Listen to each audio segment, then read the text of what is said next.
ఈరోజు ఆ వనరులన్నింటినీ కూడా దోపిడీకి గురి చేస్తూ నరేంద్ర మోడీ గారి నాయకత్వంలో భారత ప్రభుత్వం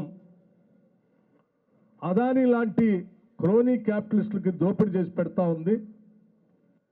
దానివల్ల దేశమంతా కూడా ఈరోజు సంపదను కోల్పోయే ప్రజలంతా కూడా వారి వారి ఆస్తులను కోల్పోయేటువంటి ప్రమాదంలో దేశం పడింది. ఈ దేశం కోసం అఖిల భారత కాంగ్రెస్ కమిటీ పక్షాన మనమందరం నిలబడాలని చెప్పి ఆయన పెద్ద ఎత్తున పిలిపించినటువంటి విధానం కూడా మనందరికీ తెలిసింది. ఇవాళ ఈ దేశ సంపదని అదానీ లాంటి వాళ్ళు ఏ రకంగా దోపిడీ చేస్తున్నారో స్పష్టంగా ప్రపంచానికే తెలియజేసేటట్టుగా వారి విచారణ బయటపెట్టారు. గతంలో ఒకసారి బయటపెట్టారు.